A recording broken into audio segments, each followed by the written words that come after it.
Journey of love. രചന നിലാവിൻ്റെ കൂട്ടുകാരി. അവതരണം സാലിം കരുളായി. അവൻ്റെ തുറന്നിട്ട ഷർട്ടിൻ്റെ ബെടുവിലൂടെ കാണുന്ന രോമമുള്ള നെഞ്ചിൽ വിരലോടിച്ചും മറുകൈ കൊണ്ട് അവൻ്റെ മീശയിൽ പിടിച്ച് കളിച്ചും ആര് കുറുമ്പോടെ പാടിയതും അവൻ അവളെ കടുപ്പിച്ച് നോക്കി. അവളൊരു കണ്ണിറുക്കി കാണിച്ചതും മാഹി വേഗം അവളിൽ നിന്ന് നോട്ടം മാറ്റി. എന്നാൽ ആര് വീണ്ടും പാടിക്കൊണ്ട് നെഞ്ചിൽ ചുണ്ടമർത്തിയതും മാഹി ഒന്ന് വിറച്ചു. അതവളുടെ ചുണ്ടും മുഖവും അറിയുകയും ചെയ്തു. എത്ര വലിയ ദേഷ്യമാണെങ്കിലും ഇവളുടെ ചുണ്ടുകളിൽ അതൊന്നും ഇല്ലാതാകുന്നതെന്താ മാഹിക്കുള്ളിലൊരു പിടച്ചിൽ തോന്നി. സോറി മഹിയേട്ടാ. വീണ്ടും മഹിയുടെ നെഞ്ചിൽ അമർത്തി മുത്തി ആര് സോറി പറഞ്ഞതും അവൻ ദേഷ്യത്തോടെ പിടിച്ചു മാറ്റി. ദേ അരിശി, കളിക്കാതെ എഴുന്നേറ്റ് മാറ്. ഇല്ല, മാറി. അവൻ്റെ അലർച്ചയിൽ ചെവി രണ്ടും പൊത്തിപ്പിടിച്ച് കണ്ണിറുക്കി ആരിയിരുന്നു. ഹോ, എന്തൊരു അലർച്ചയാ മഹിയേട്ടാ, മനുഷ്യനെ ചെവി പൊട്ടുപോകുമല്ലോ. ഒന്ന് പതുക്കെ, ഞാൻ ഇവിടെ തന്നെയല്ലേ. വേണ്ട, നീ എൻ്റെ അടുത്ത് ഇരിക്കണ്ട. നീ എൻ്റെ അടുത്ത് വരുമ്പോഴൊന്ന് കരുതിയിരിക്കണം. എന്തായതും കൊണ്ടോ വരുന്നതെന്ന് അറിയില്ലല്ലോ. നേരത്തെ വന്നത് അങ്ങനെ ഒരു ആയുധം കൊണ്ടല്ലേ. ഞാനൊരു പൊട്ടനാണ്. ഭാര്യയ്ക്കോരി തന്ന സ്നേഹത്തിന് വധിക്കാൻ വരുന്നവരെ പോലും എതിർക്കാൻ കഴിയാത്ത പൊട്ടൻ. അതുകൊണ്ടാണല്ലോ ഇങ്ങനെ. എന്നെ എളുപ്പം വീഴ്ത്താൻ പറ്റിയ ആയുധം സ്നേഹമാണ്. അവൻ പറഞ്ഞ് പഠിപ്പിച്ചതാണോ നിന്നെ? അതാണോ നീ? പറഞ്ഞു തുടങ്ങിയത് ദേഷ്യത്തോടെയാണെങ്കിലും അവസാനമായപ്പോഴേക്കും അവൻ്റെ സ്വരം ഇടറിപ്പോയി. അത് കേൾക്കിയ ദേഷ്യത്തോടെ, അതിലൊരു വേദനയോടെയും വിഷമത്തോടെയും ചാടി എഴുന്നേറ്റ് അലറിയാൻ. മാഹിയേട്ടാ, അങ്ങനെയല്ല സംഭവിച്ചെന്ന് എത്ര തവണ പറയണം? ഞാൻ പറയുന്നത് കേൾക്കാനുള്ള മനസ്സെങ്കിലൊന്ന് കാണിച്ചുകൂടെ? ഇത് അതിനു മുമ്പേ ചാടിക്കളിക്കാൻ വന്നൊരു ചെകുത്തൻ ഭ്രാന്തൻ. ഭ്രാന്തന്റെ ചത്തുപോയ തന്ത. ചത്തതല്ലോ, ഞാൻ കൊന്നതല്ലേ.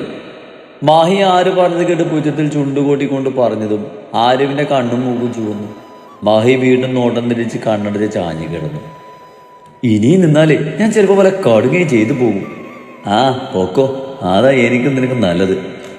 അവളൊന്നും പറയാതെ എഴുന്നേറ്റ് തിരിഞ്ഞു നടന്നു. വാതിൽക്കലെത്തി ഒന്നൊന്ന് തിരിഞ്ഞു നോക്കി. അവൻ നോക്കണമെന്നൊന്നും അറിയാൻ. എവിടെ? കല്ലിന് കാറ്റടിച്ചതുപോലെ ഒരേ ഇരിപ്പ് തന്നെ.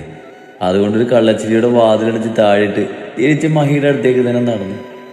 ശബ്ദം കേട്ട് തലയുർത്തിയ മഹി അവളുടെ പ്രവൃത്തിയിൽ സംശയത്തിൽ പൂണ്ടിരുന്നു. എന്താ, പോകുന്നില്ലേ? പോകാനല്ലല്ലോ ഞാനിങ്ങോട്ട് പോകുന്നത്. ഈ പിണക്ക് തീർക്കാൻ പറ്റുമെന്ന് ഞാനൊന്ന് നോക്കട്ടെ. കേട്ടോടാ, തല തിരിച്ച് എൻ്റെ കള ചെകുത്താനെ. അവസാനത്തേത് അവൾ മനസ്സിൽ പറഞ്ഞതേ ഉള്ളൂ. സാരിയുടെ മുന്താണി എടുത്ത് എടുപ്പിൽ തിരികെ അവൾ അവൻ്റെ അടുത്തേക്ക് വന്ന് അവൻ്റെ മുഖം കയ്യിലൊതുക്കി പതുക്കെ വിളിച്ചു. മഹിയേട്ടാ. ആ ശബ്ദം, സാമീപ്യം അവൻ അറിയാതെ അവളെ നോക്കി. ആ കണ്ണുകളിലെ തിളക്കവും ഭംഗിയും അതവനിൽ മുഴുകിപ്പോയി. പക്ഷേ ഉടനെ അവൻ്റെ ദേഷ്യവും പുറത്തേക്ക് ചാടി. വേണ്ട, നീ എന്നെ തോന്നു. എന്നാൽ പെട്ടെന്ന് മുഖം താഴ്ത്തി അവൾ ആ ചുണ്ടുകൾ അപ്പാടെ വിഴുങ്ങിക്കളഞ്ഞു. അവൻ്റെ കണ്ണു വിഴുങ്ങി. അവളെന്നാൽ ആർത്തിയോടെ കടിച്ചു വലിച്ച് നുണഞ്ഞുകൊണ്ടിരുന്നു. അവൾ അവൻ്റെ കീച്ചുണ്ട് കടിച്ചുകൊണ്ട് മേൽചുണ്ടൊന്ന് നുണഞ്ഞു വലിച്ചു. അവൻ കണ്ണു ചിമ്മി. വല്ലാത്തൊരു ആവേശമായിരുന്നവൾക്ക്. അവൾ അവൻ്റെ കവിളിൽ തലോടിക്കൊണ്ട് പിറകിലേക്ക് കൈയിഴച്ച് നീക്കി തലമുടിയിൽ കൊരുത്തു പിടിച്ച് തന്നിലേക്ക് അമർത്തി. ഒന്നേങ്ങി അവൻ അവളുടെ ശാരീരത്തിലൂടെ കാണുന്ന വയറിൽ അമർത്തി പിടിച്ചു. തൻ്റെ ഉടലോട് ചേർന്നിരിക്കുന്ന അവൻ്റെ ഉറച്ച ഉടൽ അവളൊന്നാകെ വലിച്ചണച്ചു. അവൻ അവളുടെ ചൂടിൽ ഉരുകി.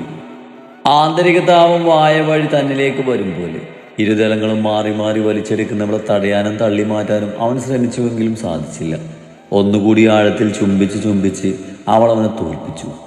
പിൻകഴുത്തിലിരുന്ന കൈ നട്ടലിലൂടെ അഴിഞ്ഞിറങ്ങി. മറുകൈ ബട്ടനകന്ന് നെഞ്ചിലും കഴുത്തിലും ഇഴഞ്ഞു, ഒരു നാഗം പോലെ. ലക്ഷ്യബോധമില്ലാതെ ചലിക്കുന്ന കൈകളുടെ പ്രവർത്തനവും അവളുടെ സാമീപ്യം കൊണ്ടും അവൻ്റെ പുരുഷഭാവം ഉണർന്നു. മേനി താപത്തിലൊരുക്കി. തലശനം അവളുടെ പുറത്തുനിന്നാകെ ചുറ്റിപ്പിടിച്ച് അവളെയും കൊണ്ട് അവൻ കട്ടിലേക്ക് ചാഞ്ഞു വീണു. അവൻ്റെ ആ നീക്കത്തിൽ അടന്നു മാറിയ ചുണ്ടുകൾ അകന്നു വെച്ച് അമ്പരപ്പോടെ നോക്കുന്നവളുടെ കവളിൽ അമർത്തിപ്പിടിച്ച് ചുണ്ടോരം മുരണ്ടുമായി. ശ്വാസം വിടടി. അവളൊന്ന് ആഞ്ഞ് ശ്വാസം വിട്ട ഗ്യാപ്പിൽ അതിലും വേഗത്തിൽ അവളുടെ അധരങ്ങൾ അവൻ വായിലാക്കി. ഒരു കാലവളുടെ അരക്കെട്ടിൽ ചുറ്റിപ്പിടിച്ച് അമർത്തി മടക്കി വെച്ച് അവളിലേക്ക് അമർന്ന് അവൻ ആഞ്ഞൊന്ന് ചുംബിച്ച് കളഞ്ഞവളെ. അവൾ അവനടിയിൽ കിടന്ന് പൊളിഞ്ഞു. അവൻ അവളെയും കൊണ്ടൊന്ന് ഉരുണ്ടു പറഞ്ഞതും അവൾ അവൻ്റെ പുറത്തും തോളിലും ആഞ്ഞമർത്തി പിടിച്ചു. ഇരുവരുടെയും ശിൽക്കാരങ്ങളും കുറുകലും ആ മുറിയിൽ അലയടിച്ചു. സെക്കൻഡുകളും മിനിറ്റുകളും കൊഴിഞ്ഞുപോയി.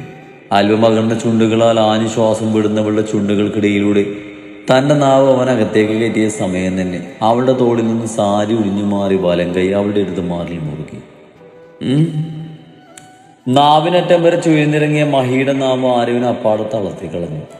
എന്നാൽ തന്റെ മാറിലും വയറിലും ആഴമേറിയ പൊക്കിൽ ചുഴിയിലും പായുന്ന കൈ പിടിച്ചയച്ചു കൊണ്ടുവന്നവളെ നാവിൽ നിന്നും വീണ്ടും മധുരത്തിലേക്ക് വന്ന ചുംബനം ഇരുവരും ഏറെ നിമിഷം ആസ്വദിച്ചു.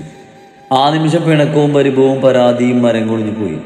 അണിവയറിലൂടെ താഴേക്കിറങ്ങി കൈയിനെ മുറുകെ പിടിച്ച് തടഞ്ഞു നിർത്തിയാലും അവൻ വീണ്ടും വീണ്ടും ആഴത്തിൽ ചുംബിച്ചവളെ.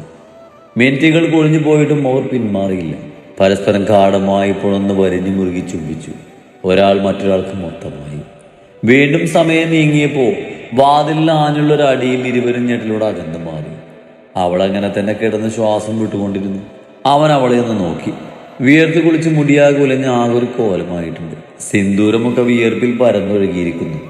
രണ്ടു ഹുക്കടന്ന ബ്ലൗസിനിടയിലൂടെ കാണുന്ന മാരടങ്ങൾ ശക്തമായി ഉയർന്നു താഴ്ന്നു. അവനൊന്ന് തലകുടഞ്ഞു. മായേട്ടാ, എന്നെ വിശ്വസിക്ക്, ഞാൻ അങ്ങനെ ചെയ്തിട്ടില്ല. വെറുപ്പായിരുന്നെങ്കിലും അന്ന് വെറുത്തതിനേക്കാൾ ഇരട്ടി ഞാൻ നിങ്ങളെ സ്നേഹിക്കുന്നുണ്ട്. അതുകൊണ്ട് തന്നെ നിങ്ങളെ ഇല്ലാതാക്കാൻ എനിക്ക് കഴിയില്ല മാഹിയേട്ട. മാഹിയുടെ മുഖം തൻ്റെ കയ്യിൽ കോരിയെടുത്ത് നിറക്കണ്ണുകളോട് ആരു പറഞ്ഞതും മാഹിയൊന്നും പറയാതെ ആരുവിൻ്റെ കൈകൾ തട്ടി മാറ്റി ഹുക്കടർന്ന് അവളുടെ ബ്ലൗസ് അവളിൽ നിന്നും മടത്തി മാറ്റി ഇന്നറിൽ നിറഞ്ഞു നിൽക്കുന്ന മാറിടത്തെ കൈകൾ കൊണ്ട് അമർത്തി. അവളുടെ മാറിടക്കിലായി മുഖം പൂഴ്ത്തി കിടന്നതും ആരുവിനൊന്നും പറയാതെ മാഹിയെ തന്നിലേക്ക് ചേർത്ത് പിടിച്ച് അവൻ്റെ മുടിയിലൂടെ വിരലോടിച്ച് കിടന്നു. തൻ്റെ മാറിൽ മുഖമർത്തി കിടന്നുറങ്ങുന്ന മാഹിയെ തന്നെ ആര് കണ്ണെടുക്കാതെ നോക്കി നിന്നു. ദേവന്റെ ഓർമ്മകൾ പോലും മനസ്സിൽ നിന്നും പാടെ കളഞ്ഞ് അവിടെ മഹിയോടുള്ള ഇഷ്ടം നിറഞ്ഞ് പന്തലിച്ച് തോർത്ത് ആരുവിൻ്റെ ചുണ്ടിൽ മഹിയോടുള്ള ഇഷ്ടം ചാലിച്ച് നേറ് പുഞ്ചിരി പിരിഞ്ഞു. സ്നേഹത്തോടെ അതിലേറെ ശാന്തമായി ഉറങ്ങുന്ന മഹിയെ കണ്ട് ഉള്ളു നിറയെ വാത്സല്യത്തോടെ മഹിയുടെ മൂർത്താവിൽ ചുംബിച്ച് അവനെയും ചേർത്ത് പിടിച്ചവൾ കണ്ണുകളടച്ചു. എന്താമ്മേ, അവളെ കുറിച്ച് ഒരു വിവരം കിട്ടാത്തത്? അവിടെയുള്ളവർ അവളെ ഇറക്കി വിട്ടിട്ടുണ്ടാകില്ലേ? കോവിലകത്ത് നിന്നും ആരുവിനെ ഇറക്കി വിട്ടോ ഇല്ലയോ എന്നറിയാൻ ഉറക്കം നഷ്ടപ്പെട്ട് അങ്ങോട്ടും ഇങ്ങോട്ടും നടന്നുകൊണ്ട് ശ്രേയ മാലതിയോട് ചോദിച്ചു. എനിക്കെങ്ങനെ അറിയാനാണ്? അവൾ അവിടെ നിന്ന് ഇറക്കി വിട്ടുവെങ്കിൽ അവളുടെ തന്നെ സമയം കഴിഞ്ഞു. ഇനി അവൾ സങ്കടം കാരണം ആത്മഹത്യ ചെയ്ത് കാണും. അങ്ങനെയെങ്കിൽ നീയും ഞാനും ആയിരിക്കും ആദ്യം ചേരി പോകുന്നത്. മാലതി ടെൻഷനോടെ പറഞ്ഞു. അമ്മയൊന്നും മിണ്ടാതിന്നെ. അവൾ അത്രയ്ക്ക് ഭീരൊന്നുമല്ല. മിക്കവാറും അവിടെയുള്ളവര് അവളെ വിശ്വസിച്ച് കാണണം. നാശം പിടിക്കാൻ നിന്നോട് ആ സീതയ്ക്ക് വിളിച്ച് ഞാൻ പറഞ്ഞതുപോലെയൊക്കെ പറയാൻ പറഞ്ഞതല്ലായിരുന്നോ? ഞാൻ അമ്മ പറഞ്ഞു തന്നതിനേക്കാൾ എരിവ് കൂട്ടിയാ അവരോട് പറഞ്ഞത്. ആരൊന്നും അവർ വിശ്വസിച്ചില്ലെങ്കിലും പോയിസൺ കുപ്പി ഏട്ടൻ കൊടുക്കുന്ന വീഡിയോ ഞാൻ ഡ്രൈവറെ കൊണ്ട് എടുപ്പിച്ചിരുന്നു.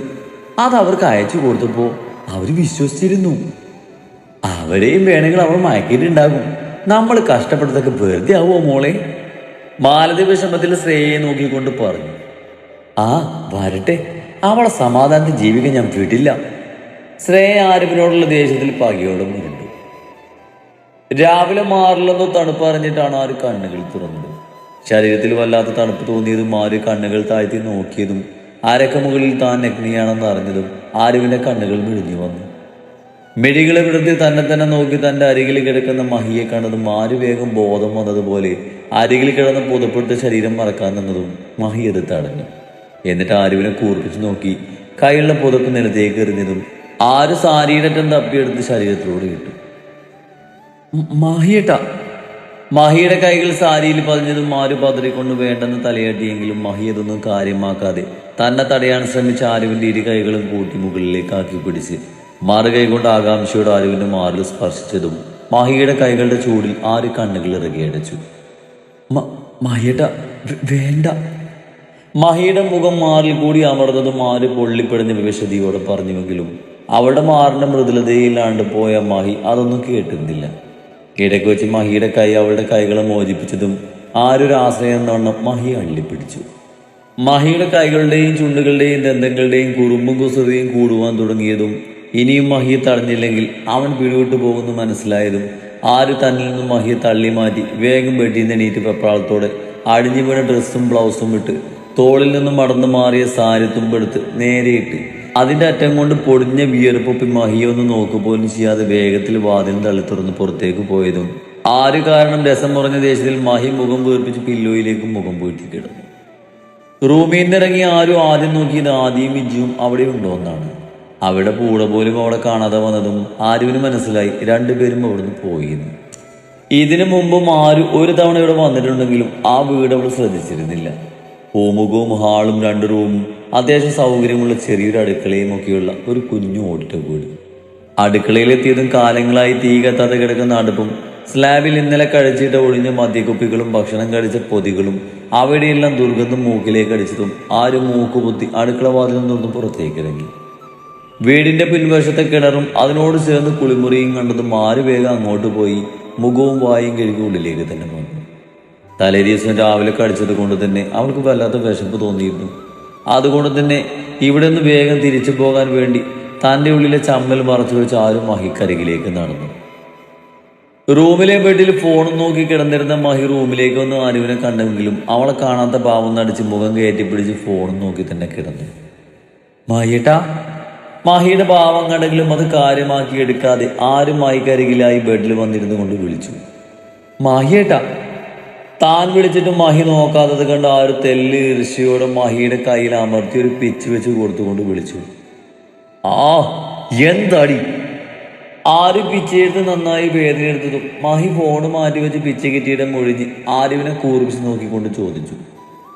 ഇവിടെ എങ്ങനെ കിടന്നാ മതിയോ? നമുക്ക് തിരിച്ചു പോകണ്ടേ? ഞാനെങ്ങും പോകുന്നില്ല. നീ എനിക്ക് വേണമെന്നുണ്ടെങ്കിൽ നീ പൊക്കോ. മഹി ബെഡിലേക്ക് കമിഴ്ന്ന് കിടന്ന ആരുവിനെ നോക്കാതെ മുഖം തിരിച്ച് പറഞ്ഞു. നിങ്ങളില്ല, ഞാനും പോകുന്നില്ല. ആരും വിട്ടുകൊടുക്കാൻ തയ്യാറാകാതെ അതും പറഞ്ഞ് അടുക്കളയിലേക്ക് നടന്നു. വിശപ്പ് സഹിക്കാൻ വയ്യാതെയായതും അടുക്കളയിലെ റാക്കിൽ വെച്ച ടിന്നുകളൊക്കെ തുറന്നു നോക്കി.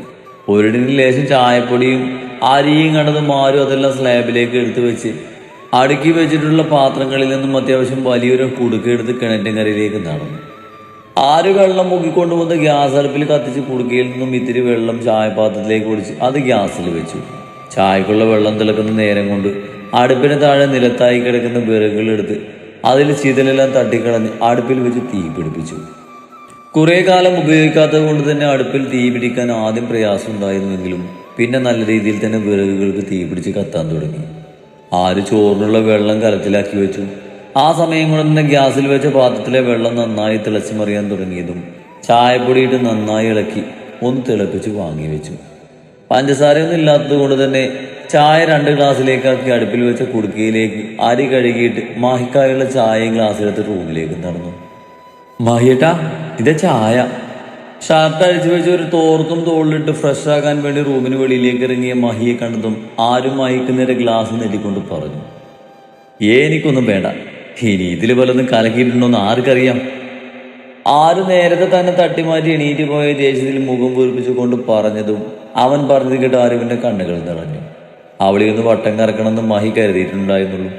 അതുകൊണ്ട് തന്നെ ആരുവിന്റെ നിറഞ്ഞ കണ്ണുകൾ അവനെ നോവിച്ചു. എന്തിനാ മയ്യേട്ട എന്നെങ്ങനെ വേദനിപ്പിക്കുന്നത്? ഇത്രയ്ക്ക് വിശ്വാസമില്ലാത്ത ഹായ എന്നെ. ഞാൻ ഏട്ടൻ തന്നപ്പോൾ വാങ്ങിയെന്നുള്ളത് സത്യം. പക്ഷെ ഒരിക്കലും നിങ്ങളില്ലാതാക്കാൻ എനിക്ക് കഴിയില്ല. അത്രയ്ക്ക് ഇഷ്ടം എനിക്ക് നിങ്ങളെ. ഇനി എൻ്റെ കൂടെ കഴിയാൻ പേടിയാണെങ്കിൽ ഞാൻ പൊക്കോളാം. വിശ്വാസമില്ലാത്ത എൻ്റെ കൂടെ മഹിയുടെ പേടിച്ച് ജീവിക്കണ്ട. വിങ്ങിപ്പൊട്ടി കരഞ്ഞ് അത്രയും പറഞ്ഞ് ആരവിടുന്ന് പോയതും ആര് തന്നെ ഇഷ്ടമാണെന്ന് പറഞ്ഞത് കേട്ട് മഹി വിശ്വസിക്കാനാകാതെ നിന്നു.